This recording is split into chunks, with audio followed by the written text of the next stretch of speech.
Welcome back. आज हम बात करेंगे central dogma of molecular biology. Central dogma of molecular biology means कि जो मॉलिक्यूलर बायोलॉजी है मींस मॉलिक्यूलर लेवल के ऊपर जो स्टडी की जाती है उसका सेंट्रल फॉर्मुलेशन, सेंट्रल थीम क्या है। तो जो मॉलिक्यूलर बायोलॉजी है बेसिकली वो डीएनए के इर्द गिर्द ही घूमती है। क्लियर। अब जो सेंट्रल डॉगमा है मॉलिक्यूलर बायोलॉजी का, उसके अनुसार क्या होता है, जो जेनेटिक इंफॉर्मेशन होती है वो एक ही डायरेक्शन में फ्लो करती है। डीएनए से आरएनए में जाती है, फिर आरएनए से आगे प्रोटीन बनता है। क्लियर। तो जो डीएनए होता है, डीएनए से एमआरएनए बनता है और फिर आगे प्रोटीन बनती है। अब इसको थोड़ा सा हम और डिटेल में देखेंगे कि जो डीएनए है ये डबल हेलिकल स्ट्रक्चर होती है। ठीक है जी बच्चों। डीएनए में जो इंफॉर्मेशन होती है ए सी जी ए टी जी, ये किस फॉर्म में स्टोर होती है,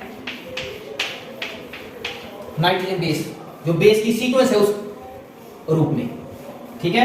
अब 3' to 5', ये 5' to 3'। डीएनए का जो टेम्पलेट स्टैंड होता है जिसकी पोलैरिटी 3' to 5' होती है। ठीक है। जब डीएनए ने इंफॉर्मेशन आगे पास करनी होती है तो जो डीएनए मॉलिक्यूल खुल जाता है, जो इसका टेम्पलेट स्टैंड होता है, फिर इसके ऊपर एक नया टेम्पलेट बन जाता है। इसको हम बोलते हैं CUAC। अब ये जो है ये बाहर आ जाता है इस रूप में UGCUAC। ये है mRNA। मींस कि जो इंफॉर्मेशन डीएनए में स्टोर थी नाइट्रोजन बेस के रूप में, वो इंफॉर्मेशन उसने ट्रांसक्राइब कर दी किसमें, mRNA में।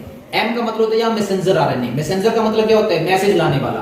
अब यहां पे क्या मैसेज लेके आया कि डीएनए में किस तरह के न्यूक्लियोटाइड, जो डीएनए में नाइट्रोजन बेस है उनकी क्या सीक्वेंस है, क्योंकि इसी सीक्वेंस के अनुसार आगे जब प्रोटीन सिंथेसिस होगी तो अमीनो एसिड जुड़ेंगे उसमें। क्लियर। तो बेसिकली जो इंफॉर्मेशन डीएनए में है उसी इंफॉर्मेशन के अकॉर्डिंगली प्रोटीन की फॉर्मेशन होगी। बात समझ में आई। जो इंफॉर्मेशन डीएनए के न्यूक्लियोटाइड बेस सीक्वेंस जो है इसमें स्टोर्ड है, वही इंफॉर्मेशन आगे एमआरएनए में आएगी वैसी ही। और जो एमआरएनए में इंफॉर्मेशन है, मैसेंजर आरएनए जो लेके आया इंफॉर्मेशन, अब ये जो 3 बेस पेयर हैं ये कोड का काम करते हैं, ये कोडोन का काम करते हैं, जेनेटिक कोड बोलते हैं इसको, ये आगे हम पढ़ेंगे डिटेल में। तो एक कोडोन जो है वो एक अमीनो एसिड को कोड करता है।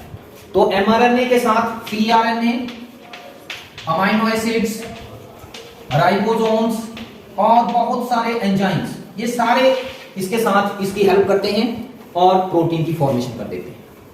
क्लियर। तो इस प्रोसेस को, formation of mRNA from DNA is known as transcription and formation of protein from mRNA and other is known as translation. Translation जो कुछ भी है यहीं से चलेगा। अब ध्यान से सुनो जरा।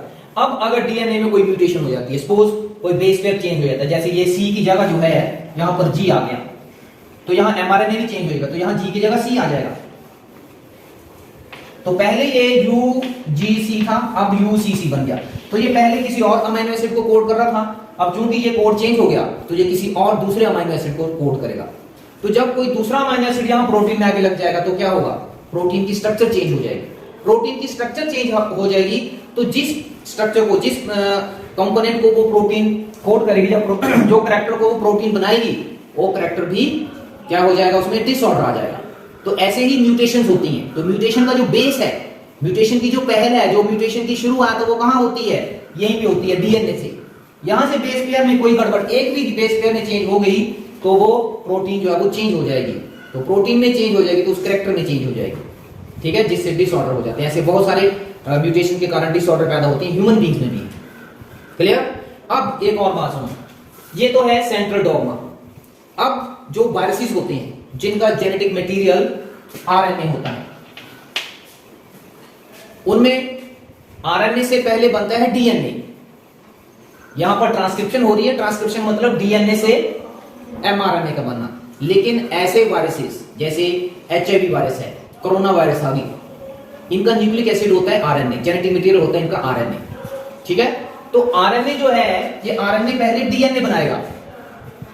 ठीक है, मींस रिवर्स हो जाएगा प्रोसेस। तो इसको बोलेंगे हम रिवर्स ट्रांसक्रिप्शन। ये बहुत इंपॉर्टेंट है, reverse transcription.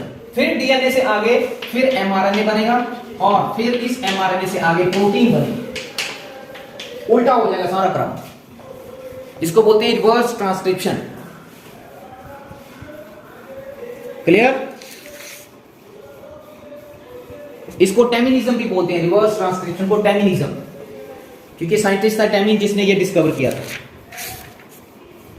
Temin and Baltimore, दो साइंटिस्टों ने ये फिनोमेना डिस्कवर किया था। तो ट्रांसक्रिप्शन और रिवर्स ट्रांसक्रिप्शन, तो ये सेंट्रल डॉगमा रिवर्स हो गया। रिवर्स ट्रांसक्रिप्शन में क्या हो गया, सेंट्रल डॉगमा रिवर्स।